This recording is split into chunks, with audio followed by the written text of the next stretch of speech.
Hi friends, எல்லாருக்கும் வணக்கம். இன்னைக்கு நம்ம கேஆர்என் எக்ஸ்சேஞ்சர் ஐபிஓவோட ஃபுல் டீடைல்ஸ் தான் பார்க்க போறோம். ஸோ அவங்களோட ஓவர்வியூ, ப்ராடக்ட் என்னென்ன மேனுஃபேக்சர் பண்றாங்க, அவங்களோட ஃபினான்ஷியல் எப்படி இருக்கு, ஐபிஓட டீடைல்ஸ், ஐபிஓ எந்த அளவுக்கு உங்களுக்கு யூஸ்ஃபுல்லா இருக்கும் அப்படிங்கறது எல்லாமே இந்த வீடியோல பார்க்க போறோம். மறக்காம வீடியோக்கு லைக் பண்ணிட்டு வீடியோவை கடைசி வரைக்கும் பாருங்க. ஃபர்ஸ்ட் எடுத்தோடனே கேஆர்என் ஹீட் எக்ஸ்சேஞ்சர்.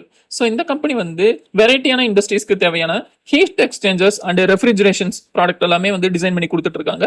இவங்க என்னென்ன ப்ராடக்ட்ஸ் எல்லாம் டிசைன் பண்ணி கொடுத்துட்டு இருக்காங்க, எந்தெந்த மாதிரி இண்டஸ்ட்ரீஸ்க்கு பார்த்தீங்கன்னா இண்டஸ்ட்ரியல் ஃபேக்டரிஸ்க்கு, அப்புறம் பவர் பிளான்ஸ்க்கு, ஃபுட் அண்ட் பெவரேஜஸ் இண்டஸ்ட்ரீஸ்க்கு, அப்புறம் ஹீட், வென்டிலேஷன், ஏர் கண்டிஷனிங்க்கு தேவையான இடத்துலையும், அப்புறம் கெமிக்கல் அண்ட் பெட்ரோகெமிக்கல் பிளான்ஸ்க்கும் இவங்க ப்ராடக்ட் டிசைன் பண்ணி கொடுத்துருக்காங்க. இப்போ ஃபேக்டரிஸ்ல பாத்தீங்கன்னா இப்போ மெஷினரிஸ் நிறையவே ரன் பண்ணும்போது ஹீட் நிறையவே வெளிவரும். ஸோ அந்த ஹீட் எல்லாமே கண்ட்ரோல் பண்றதுக்காக இவங்க ஹீட் எக்ஸ்சேஞ்சர் ப்ரொவைட் பண்றாங்க.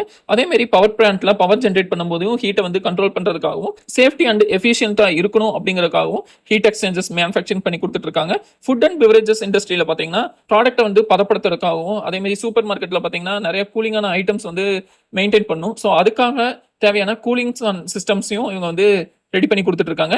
அதே மாதிரி இப்ப வீடு, ஆஃபீஸ் அந்த மாதிரி இடத்துல பாத்தீங்கன்னா அவங்க ஹீட் அப்சர்வ் பண்ணி அவங்க கூலிங்கா வச்சிருக்கணும் அப்படிங்கிற மாதிரி இண்டோர் டெம்பரேச்சர் எல்லாம் மெயின்டைன் பண்றதுக்காக ப்ராடக்ட்டும் அவங்க மேனுஃபேக்சர் பண்ணிட்டு இருக்காங்க. கெமிக்கல் ப்ராசஸிங் போலவும் ஹீட் எதுவுமே அதிகமா வெளிவிடாம இருக்கிறதுக்காகவும் இவங்க நிறைய ப்ராடக்ட் மேனுஃபேக்சர் பண்ணிட்டு இருக்காங்க. இதெல்லாமே இவங்களோட கீ ப்ராடக்ட்ஸா இருக்கு. ஸோ இவங்களோட கிளைண்ட்ஸ் யாருன்னு பாத்தீங்கன்னா Daikin, Schneider Electric, Blue Star, Kirloskar chillers, Frigel, இந்த மாதிரி மெயின் கம்பெனிஸ் எல்லாமே இவங்களோட கிளைண்ட்ஸா இருக்காங்க. இந்தியா மட்டும் இல்லாம UAE, USA, Italy, south Africa, Norway, check republic, அப்புறம் ஜெர்மனி, யூகே, அப்புறம் மாதிரி நிறைய கம்பெனிக்கு ப்ராடக்ட்டை எக்ஸ்போர்ட்டும் பண்ணிட்டு இருக்காங்க. ஸோ இதெல்லாமே இவங்களோட மெயின் பாசிட்டிவா இருக்கு. ஃபினான்ஷியல் ஸ்டேட்மெண்ட் எடுத்துக்கிட்டோம்னா இவங்களோட டோட்டல் இன்கம் பாத்தீங்கன்னா 2021 76 கோடியா இருந்திருக்கு. கடைசியா மார்ச் 31, 2024 பாத்தீங்கன்னா 313 கோடிக்கு இன்க்ரீஸ் ஆயிருக்கு. அதே மாதிரி ப்ராஃபிட்டும் பாத்தீங்கன்னா 2 கோடியிலிருந்து 39 கோடி வரைக்கும் இன்க்ரீஸ் ஆயிருக்கு. அவங்களோட டோட்டல் அசட்ஸும் பாத்தீங்கன்னா 52 கோடியிலிருந்து 252 கோடிக்கு இம்ப்ரூவ் ஆயிருக்கு. இவங்களோட வேல்யூஷன், கம்பெனியோட வேல்யூஷன் பார்க்கும்போது இவங்களோட இபிஎஸ் 0.56 இருந்து 8.69 வரைக்கும் இம்ப்ரூவ் ஆயிருக்கு. ஆர்ஓயும் பாத்தீங்கன்னா 23 இருந்து 40% வரைக்கும் இம்ப்ரூவ் ஆயிருக்கு.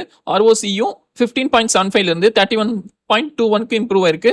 ஸோ இது எல்லாமே இவங்களோட மெயின் பாசிட்டிவா இருக்கு. இந்த கம்பெனியோட காம்படிட்டர் யாருன்னு பாத்தீங்கன்னா நான் அனலைஸ் பண்ண வரைக்கும் இவங்களோட டைரக்ட் காம்படிட்டர் அப்படிங்கிற மாதிரி எந்த ஒரு காம்படிட்டரும் கிடையாது. அதனால இந்த ஸ்டாக் நல்லாவே பர்ஃபார்ம் பண்ணும் அப்படிங்கிற மாதிரி நான் எதிர்பார்க்கிறேன். ஸோ இந்த கம்பெனியை பத்திய மெயின் டீடைல்ஸ் எல்லாமே இதுதான். இந்த கம்பெனியை பத்தி ஒரு வியூ இப்போ உங்களுக்கு தெரிஞ்சிருக்கும்.